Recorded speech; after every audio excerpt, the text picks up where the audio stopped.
Hello, I'm Casey Aiken, and this is 21 This Week.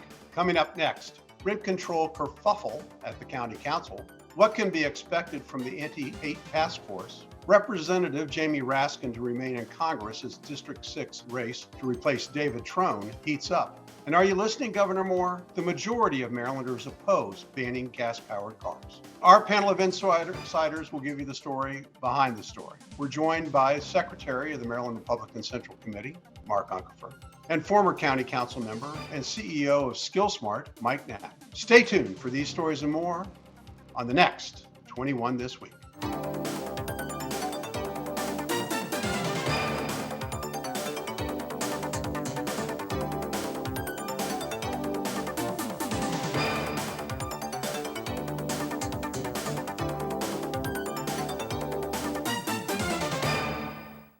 3 weeks ago, before the Independence Day holiday, the lead story on this show was the competing rent control bills circulating in the Montgomery County Council. Now, as we return from break, the internal workings of the council on this issue was laid bare by online reporter Adam Pagnucco this week, where he exposes the internal machinations of several council members on this issue. Rent control is a controversial issue because while it may temporarily provide relief during a period of housing unaffordability, ultimately it acts as a disincentive toward providing more affordable housing in the county.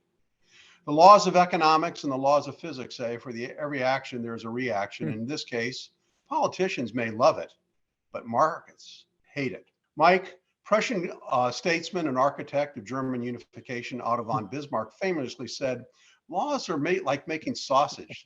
It's better not to see them being made." This week, we've seen a lot of sausages being made. The public revelation that council members Natalie Fanny Gonzalez and Sid Katz have flip-flopped on their support of the different bills has become particularly embarrassing for Miss Fanny Gonzalez, who has been supported by anti-growth and pro-growth supporters. What's the political fallout for Miss Fanny Gonzalez? At this point, honestly, I don't think there is much. I think, and Adam in his piece actually rightly points to this. I think the biggest challenge she has will be on the next big set of issues within the council. Is what she's saying really what she's saying? Because she was pretty forceful with this, that she had laid out what she would believed in and what was important to her, and then as things started to heat up, she ended up going to the other side. Practically, it's early in her tenure as a council member. Most people 2 or 3 years from now probably aren't going to remember, unless of course rent control gets passed and actually is as bad as we think that it could be, and then it becomes a really prescient issue for her in her next election.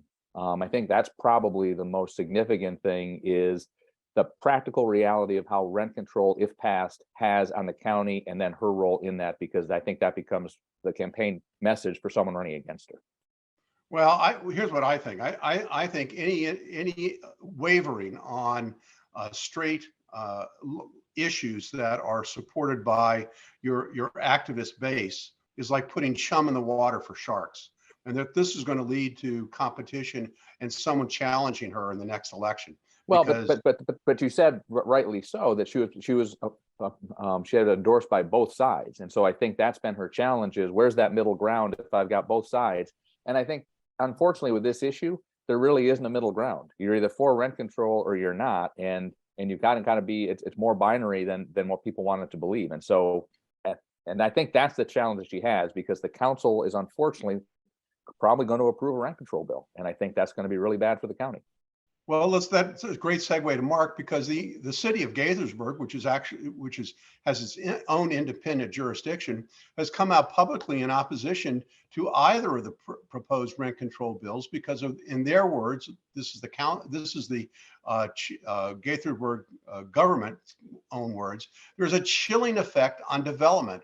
There will be greater tenant turnover as landlords seek to maximize rental income from new tenants whose rent is not subject to control, and landlords will skimp on maintenance in order to maximize profits. So is Mike correct? We're going to have rent control whether anybody wants it or not? Well, I think Mike pointed out on a prior show the idea that the fact that we had two bills reflected the fact that most council members or majority council members thought that there was going to be some kind of legislation there. I agree with you, Casey, that it's unfortunate, and it's a sort of a question of what it ends up looking like. I having lived in New York and experienced that, my observation would be that this system, whatever rent control system you have, ends up getting gamed by tenants, gamed by landlords, gamed by everybody who comes in contact with it, and it has adverse results.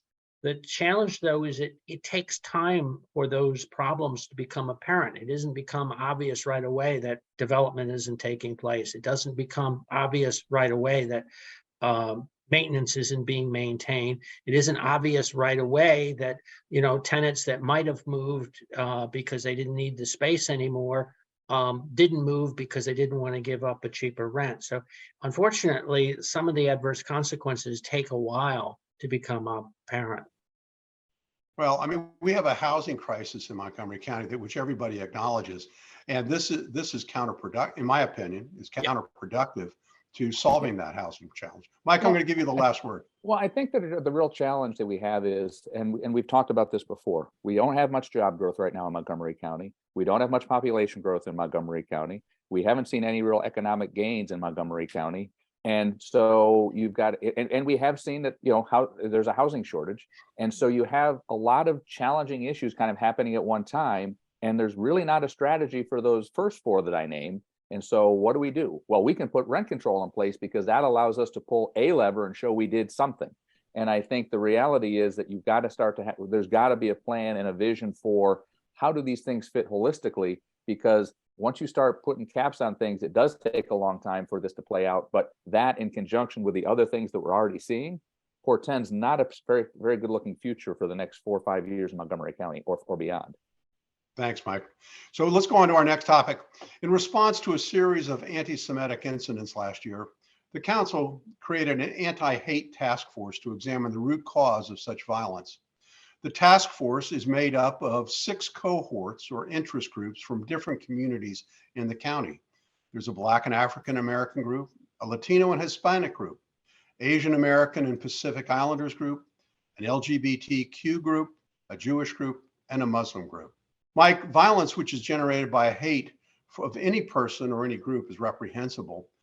What's ironic here is that Montgomery County has been in the forefront of the fight against discrimination and bigotry for decades, probably 40 to 50 years of leadership on this issue. So what are the goals of this task force? What do they hope to accomplish? I think the goals are, to continue to grow as a community. I mean, you're right. We have been on the forefront of this for the last 40 or 50 years, and we as a community continue to be among the most diverse in the United States. And that's good, and that's also challenging. So that means we actually see we are truly a melting pot of all of these diverse opinions and perspectives. And I think the part that has been disconcerting to me personally, and I think to most of us, is over the last 4 to 5 years, where we've seen a dramatic increase in hate crimes throughout the country, is we all thought we were beginning to make progress as we increased in our diversity. And the reality is we're seeing that there are still pockets of hate that exist in every community, no matter how diverse nor how forward thinking we like to think that we are. And so I think what this shows is it's important to, you can't just say we did it and therefore we're accepting. It's an ongoing day-to-day challenge, and we as a community have to accept that and realize that if we're going to be a diverse community, we have to continue to work on understanding everyone's perspectives and viewpoints and accepting those and working together to get there. Well, I was kind of concerned when I saw the makeup of the task force. Mark, why is there not a coalition of Christian churches included in this group, considering there is, a Jewish representation and a Muslim representation? It would seem to me that Christian groups should be just as much considered and included in this, considering the fact that there has been damage at Christian churches that have occurred in the last year. And just the other day, FBI Director Christopher Wray testified that the FBI has actually seen a significant uptick in violence against pro-life centers, most of which are run by Christian groups, and that probably 70% of them have involved attacks on crisis pregnancy centers, not attacks on abortion clinics. So Christian groups are also being targeted. Why weren't they included? Well, I'm not sure whether it's their target or not. Listen, I think faith-based communities of all characters have a role to play and have historically had a role to play in working to create communities that we all want to live in. So I certainly think they should be included for that reason. I'm a little concerned. I don't want to get into the kind of hierarchy of victimhood of then turning this into kind of whataboutism of trying to compare, your vandalism incident against my vandalism incident. I think there's a whole category of criminal vandalism that ought to be dealt with, whether it's hate-based or not, and we need to kind of stop it in the community and not kind of trying to engage in who's been damaged more compared to somebody else. No, I guess that, yes, the point I would just continue, I think Mark is right that this is a challenge and we can't kind of one up the other. It's bad, and we need as a community to come together to address it. And we ought to have all perspectives at that table to make that really, really work. And it's a nonstop thing. It's nonstop activity. And we're going to need to continue to work at it to make better. Yeah, look, I find what's going on in this, these incidents of graffiti, or where there are attacks on churches or synagogues, just terrible. Really no place for it. And I just show there's a lack of, there's an ignorance on the part of people when they conduct such vandalism. Stay tuned.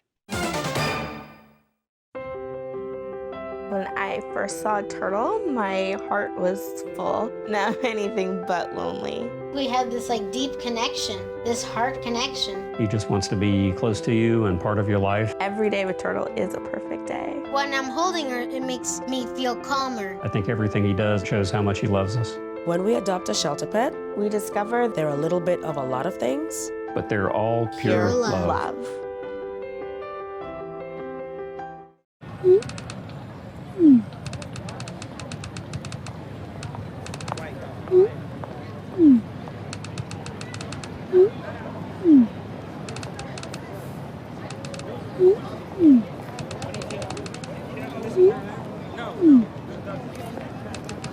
Don't ignore the subtext. It's on us to intervene in sexual assault. Because we can. Take the pledge at itsonus.org.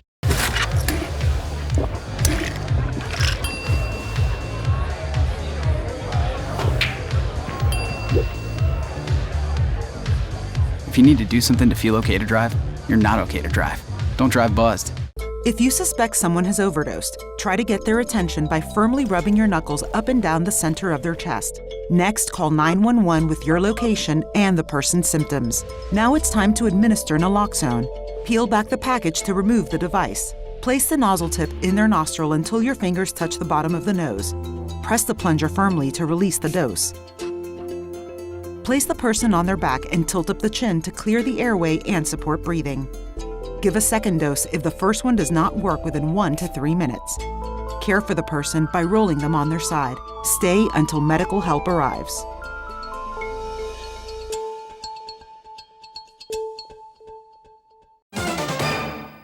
Welcome back.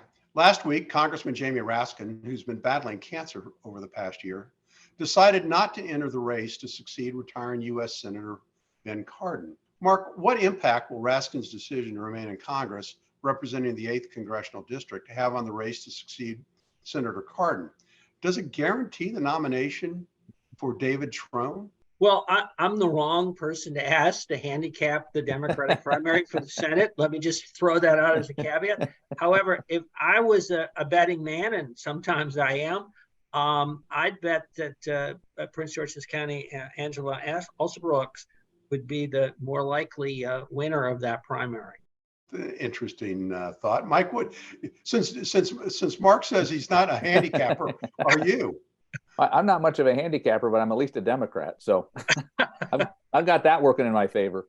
Although I tend to agree. Although I think the interesting piece will be in the races that Congressman Trone has run so far, he spent, I think, upward of $40 million of his own money, and has a solid track record upon which to run. And so I think under any scenario that makes him a formidable candidate. That being said, I think County Executive Also Brooks has done a very nice job in her leadership of Prince George's County, and I think has done a lot of networking across the state in a way that I think Congressman Trone, because of the district he represented, hasn't necessarily been able to do, especially in the communities where a Democrat has to win the state. So Prince George's, Montgomery, Baltimore County, Baltimore City, she is a more known quantity, I believe, than Congressman Trone, but he's got a lot of money to spend, and people are going to know his name before we're done. Well, I want to continue on this track, because what about that third center of influence, Baltimore City, Baltimore County? There are politicians from Baltimore City and county that are also running, and are they going to be dividing the vote so that someone like David Trone, who has oodles of money, has a better chance of sneaking through in a multi-candidate race? Well, yes, they will split some of the vote. But I don't think that hurts County Executive Also Brooks, because Prince George's County is such a hotbed, and she has such a nice track record there. And I think, quite honestly, that Congressman Trone represents about a quarter to a third of Montgomery County. And so I think the rest of it's up for grabs as well. So I think County Executive Also Brooks, I think they, in almost a best case scenario for Congressman Trone, they end up splitting Montgomery County. So if she wins Prince George's County handily, splits Montgomery County, and then pulls out some percentages of votes in Baltimore City and Baltimore County, that puts her in pretty good shape.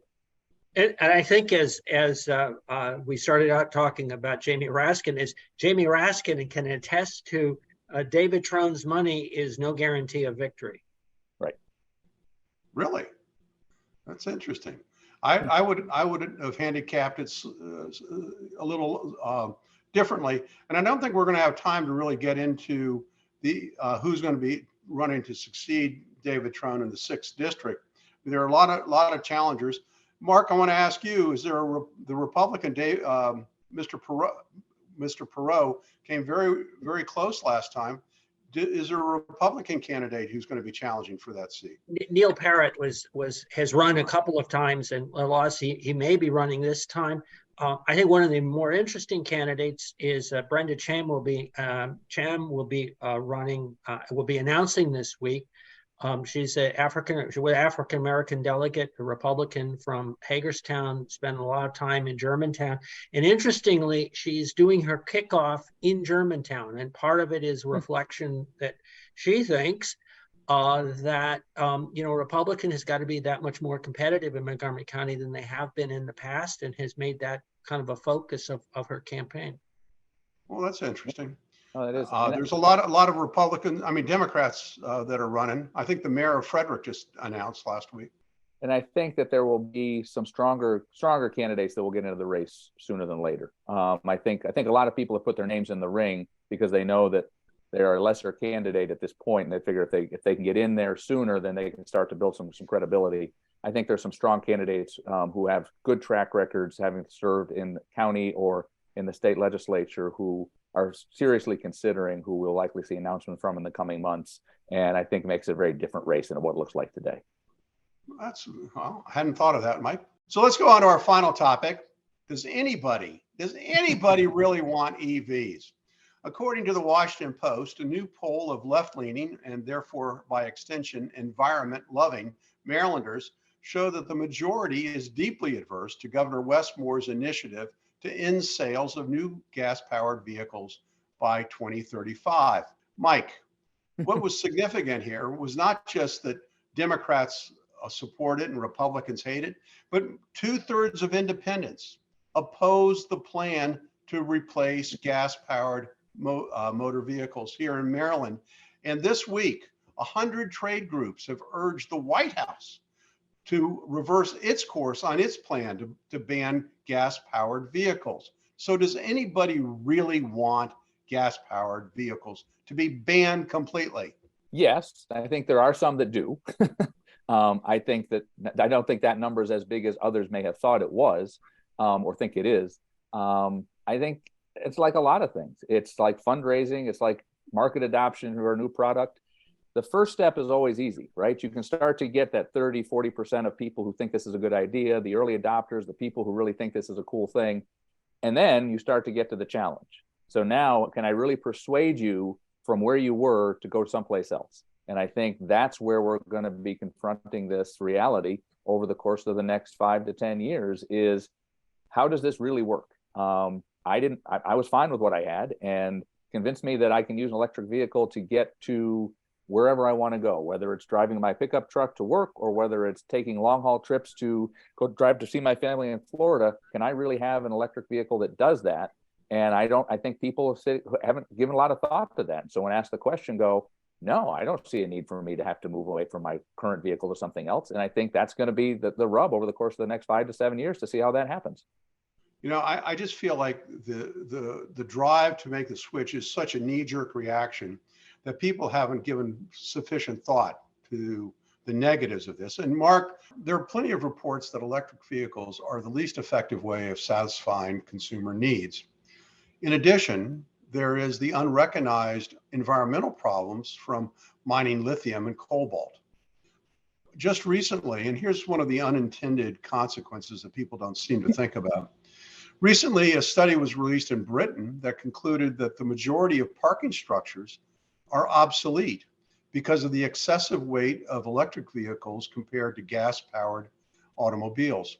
For example, the Audi e-tron SUV weighs in at a stunning 5,765 pounds compared to the Ford Explorer SUV, no small vehicle itself, which weighs about 4,300 pounds. I've been told privately that by a lobbyist that the industry is seeking $125 billion, that's a B, $billion from Congress to retrofit all of the garages in the United States. I mean, just think about all the garages in Baltimore if they started collapsing under the weight of electric vehicles. One of the big challenges in this is this price tag. Before we even get to the weight issue, but the price tag is right now the electric vehicles cost more. Now, it depends a lot on what your assumptions are down the road as to what electricity prices are, and it becomes the cost of ownership. There has been this assumption that somehow the government is going to subsidize that. I'm not quite sure how far down the road, how to what extent that really is realistic, just as I'm not sure how realistic it is for parking garages to get subsidized. So the price tag is a really huge barrier for a lot of people. Well, it seems like we're on the road to adoption. I mean, California is of course leading the way, and we're in bed with California on their environmental laws. Mike, do you have anything to finish up? Only that I mean, like with anything, this will evolve. We're still on the early stages of this. I think to your point early on, yes, I think there's a bandwagon. I think people are getting on it. I think that people are trying to identify ways to address climate change. And I think that this is a way to do it. I think we're going to learn a lot in the next few years, and that will ultimately modify and get us to a stronger policy, whichever that direction it takes us. God, you are the voice of reason always. All right. Thank you, everybody. Let's, when we come back from the short break, parting shots. If I could go back and change it all, I would. I think I'm gonna miss you the most. I'm sorry. I'm so sorry. I'm so sorry. Or maybe it's just the little moments. If I could go back and change it all, if I could go back, I would. But I can't.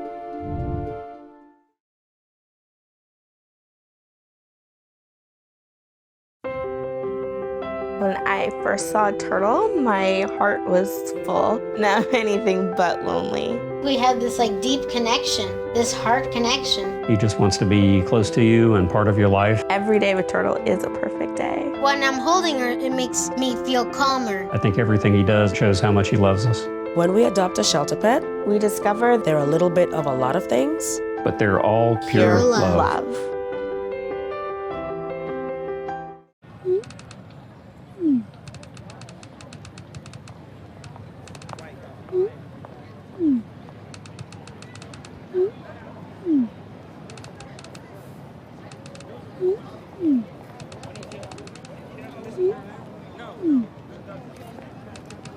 Don't ignore the subtext. It's on us to intervene in sexual assault. Because we can. Take the pledge at itsonus.org.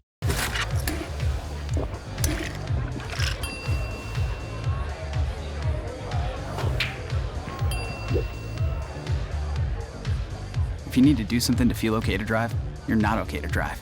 Don't drive buzzed. Welcome back. Now with parting shots, Mike Knapp. Well, we're in the midst of summer, and hopefully people are trying to identify time to take some time to rest and recreate and take a little vacation. And I just want to encourage people to do that, whether it's going away or staying home. But clearly the mental health challenges that we're seeing increases of throughout the country and our community require us to both pay attention to that and also really focus on ourselves a little bit and try to make sure that we are getting the care that we need. And part of that is just trying to unplug and disengage a little bit to not kind of be caught up in the day-to-day situations that we're all facing. And ideally at that same time, maybe, slow down a little bit on the social media and just take a little time for you. So mental health and get a little time to relax. Thank you, Mike. All good, since I'm sitting down in lower Delaware on vacation myself. Mark Uncapher, your parting shot. Well, speaking of parking garages, for anyone planning a little travel flying out of Reagan Airport, I would encourage you to take Metro and not your electric vehicle. One of the challenges is the lots are full, and on some days there are literally no spaces available except perhaps in the long-term lot. So use Metro, and if you're going out of Dulles, we now have the Silver Line available, so you can go there by Metro as well. And again, not use your electric vehicle, because I'm sure Mike would agree that's a better, more environmentally friendly way to go. Well, thank you, Mark. I want to thank both you and Mike for being here today. I want to thank the audience for tuning in each and every week to Montgomery County's hardest hitting political talk show. For 21 this week, I'm Casey Aiken.